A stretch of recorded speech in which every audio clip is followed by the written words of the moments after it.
राजस्थान के एक छोटे से गांव के पास एक ऐसा किला मौजूद है जहां पर रात के टाइम पर एंट्री ऑफिशियली बंद है। सिर्फ लोकल लोग ही नहीं बल्कि आर्कियोलॉजिकल सर्वे ऑफ इंडिया का बोर्ड भी वार्निंग देता है। लेकिन सवाल ये है, क्या वाकई भानगढ़ फोर्ट में कोई पैरानॉर्मल तक है या फिर ये इंडिया की सबसे बड़ी साइकोलॉजिकल मिस्ट्री है? और अगर सिर्फ अफवाह है तो हर साल हजारों लोग वहां पर रात में जाने से डरते क्यों हैं? तो नमस्कार दोस्तों, मेरा नाम है कमल पंत। आज की इस वीडियो में हम सिर्फ भानगढ़ की कहानी नहीं बल्कि उसकी रियलिटी को लेयर बाय लेयर डिकोड करेंगे। तो आइए कमल पंत की मदद से इस भानगढ़ फोर्ट के मुद्दे को थोड़ा विस्तार से समझते हैं। अगर मैं आपसे कहूं कि भारत में एक ऐसी जगह है जहां सनसेट के बाद एंट्री ऑफिशियली मना है, जहां पर हजारों लोग दिन में घूमने आते हैं लेकिन शाम होते ही सब अपने घर को वापस चले जाते हैं और पूरा इलाका खाली हो जाता है। ना कोई गार्ड रुकता है, ना कोई लोकल और ना ही कोई टूरिस्ट। और सबसे शॉकिंग बात, ये वार्निंग किसी बाबा या तांत्रिक की नहीं बल्कि गवर्नमेंट ऑफ इंडिया के आर्कियोलॉजिकल सर्वे ने लगाई है। पर क्वेश्चन ये है, आखिर क्यों?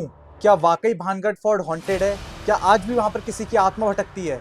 या फिर ये इंडिया का सबसे सक्सेसफुल हॉरर मार्केटिंग है? इंटरनेट पे तुम्हें लाखों वीडियोस मिल जाएगी जहां पर लोग क्लेम करते हैं कि उन्होंने पैरों की आवाज सुनी है, किसी को देखा है, कैमरा खराब हो गया, बैटरी डेड हो गई और किसी ने किसी को धक्का दे दिया। लेकिन क्या इनमें से एक भी क्लेम साइंटिफिकली प्रूव हुआ या फिर हमारा दिमाग ही हमें डरा देता है? आज हम सिर्फ कहानी नहीं सुनेंगे, हम इन्वेस्टिगेट करेंगे एविडेंस के साथ, हिस्ट्री के साथ और साइंस के साथ। और यकीन मानो, वीडियो एंड तक तुम्हारी भानगढ़ को लेकर सोच पूरी तरह से बदल चुकी होगी। लेकिन उससे पहले एक सवाल, अगर तुम्हें बोला जाए कि आज रात तुम्हें 5 लाख रुपए दिए जाएंगे, तुम्हें भानगढ़ फोर्ट के अंदर सिर्फ एक रात गुजारनी है, तो क्या तुम जाओगे?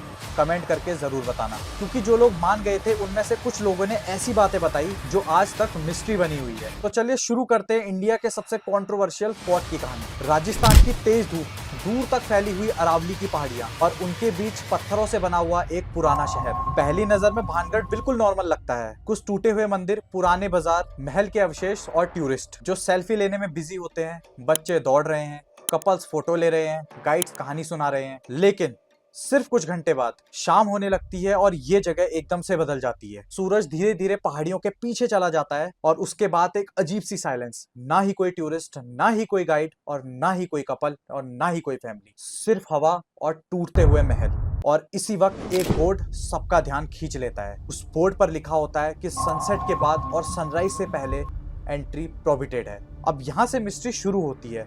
क्यों? क्या गवर्नमेंट भी मानती है कि यहाँ पर भूत है या इसके पीछे कोई प्रैक्टिकल वजह है? और इसी एक वजह ने भानगढ़ को पूरी दुनिया में फेमस कर दिया। लेकिन सच जानने के लिए हमें लगभग 450 साल पीछे जाना पड़ेगा। उस वक्त जब भानगढ़ सिर्फ एक हॉन्टेड फोर्ट नहीं था बल्कि राजस्थान के सबसे अमीर और खूबसूरत शहरों में से एक था। और वहीं से शुरू होती है कहानी जिसमें है पावर, पॉलिटिक्स, लव, तंत्र और एक ऐसा कर्ज जिसने इस शहर की तकदीर बदल दी। किसी भी मिस्ट्री को समझने से पहले उसकी हिस्ट्री समझना बहुत जरूरी होता है और भानगढ़ की हिस्ट्री उतनी ही ज्यादा फैसिनेटिंग है जितनी उसकी हॉरर स्टोरीज। 16वीं सेंचुरी में मुगल अपनी पावर बदल रहा था। राजस्थान के राजपूत किंगडम्स अलग अलग जगह अपना अलायंस बना रहे थे। इसी दौरान एम्बर स्टेट के सबसे पावरफुल लीडर राजा भगवंत दास ने अरावली की पहाड़ियों के पीछे एक नया शहर बसाने का फैसला लिया। ये शहर था भानगढ़। कहा जाता है इस शहर का नाम उनके बेटे माधो सिंह के छोटे भाई भान सिंह के नाम पर रखा गया। लेकिन क्वेश्चन ये है, आखिर इसी जगह को क्यों चुना गया? अगर आज तुम भानगढ़ को ड्रोन शॉट से देखो तो एक इंटरेस्टिंग चीज नजर आती है। तीनों तरफ से पहाड़ियां,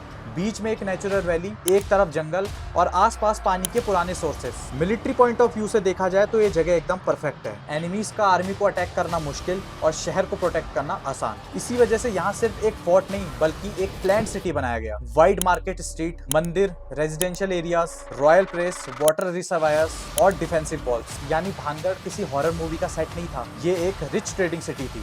आज भी जब आर्कियोलॉजिस्ट वहाँ एक्सकेवेशन करते हैं तो उन्हें प्लान्ड आर्किटेक्चर के एविडेंसेस मिलते हैं। ये बताता है कि एक वक्त था जब यहाँ पर जिंदगियां धड़कती थी, बाजारों में भीड़ होती थी और घोड़े दौड़ते थे, मंदिरों में घंटियां बजती थी और महलों में सेलिब्रेशंस होते थे। लेकिन आज वही बाजार खाली है, वही महल टूट चुके हैं और वही जगह इंडिया के मोस्ट हॉन्टेड प्लेस के नाम से फेमस हो गई है। लेकिन क्वेश्चन ये है कि अगर इतनी ही प्लान्ड सिटी थी तो आखिर ऐसा हुआ क्या? जब भी भानगढ़ की बात होती है सबसे पहले एक कहानी सुनने को मिलती है, वो है एक साधु की। लेजेंड के मुताबिक जहाँ पर आज भानगढ़ फोर्ट बना हुआ है वहां पर पहले एक महान तपस्वी रहते थे जिनका नाम बताया जाता है गुरु बालूनाथ। लोगों का कहना है राजा भगवंत दास ने उनसे परमिशन मांगी कि वो इस जगह पर एक शहर बनाना चाहते हैं। साधु ने मना कर दिया, लेकिन उन्होंने एक कंडीशन रखी। उन्होंने कहा जो भी महल बनेगा बस उसकी परछाई मेरे कुटिया की तरफ नहीं पड़नी चाहिए। बस यही एक शर्त थी और शुरू में सब कुछ ठीक चला। शहर बनता गया, लोग बसते गए और ट्रेड बढ़ता गया। लेकिन जैसे जैसे रूलर बदलते गए वैसे वैसे महल की हाइट भी बढ़ने लगी। और एक दिन वो हुआ जिसकी साधु ने वार्निंग दी थी। कहा जाता है महल की परछाई उनकी कुटिया पर पड़ गई और उसी समय साधु ने श्राप दिया,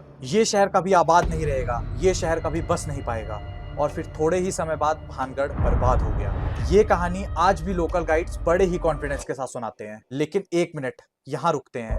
एक इंपॉर्टेंट सवाल, क्या इस स्टोरी का कोई हिस्टोरिकल प्रूफ है? सच ये है, अब तक कंटेम्प्रेरी हिस्टोरिकल डॉक्यूमेंट में इस कर्स का मेंशन नहीं मिला। ना मुगल रिकॉर्ड, ना राजपूत क्रॉनिकल्स, ना ही कोई पर्शियन टेक्स्ट। यानी ये स्टोरी लोकल फोकलोर का हिस्सा हो सकती है। तो क्या इसका मतलब ये कहानी झूठी है? और यहीं से भानगढ़ की कहानी एक नया मोड़ लेती है। अगले पार्ट में हम कुछ मशहूर लेजेंड्स के बारे में सुनेंगे और ऑफिशियल रिकॉर्ड, हिस्टोरिकल डॉक्यूमेंट्स और ग्राउंड रियलिटी को इन्वेस्टिगेट करेंगे कि क्या आर्कियोलॉजिकल सर्वे ने सच में भानगढ़ फोर्ट को हॉन्टेड माना है। आखिर सनसेट के बाद एंट्री क्यों बैन है? क्या वाकई किसी ने रात के वक्त भानगढ़ में रात बिताई है? और सबसे बड़ा सवाल, क्या भानगढ़ की मिस्ट्री सच में किसी भूत से जुड़ी है या सिर्फ इंसान के दिमाग से? यकीन मानिए जो सच हम अगले पार्ट में जानेंगे वो इंटरनेट पर वायरल हॉरर स्टोरीज से बिल्कुल अलग है। और हो सकता है वीडियो खत्म होने के बाद आपका भानगढ़ फोर्ट को लेकर नजरिया हमेशा के लिए बदल जाए। तो अगर आप पार्ट 2 मिस नहीं करना चाहते तो चैनल को सब्सक्राइब कर लीजिए, क्योंकि हम इस चैनल पर इसी तरह की डॉक्यूमेंट्री एंड फैक्ट वीडियोस लाते रहते हैं। तब तक के लिए take care and thank you so much for watching.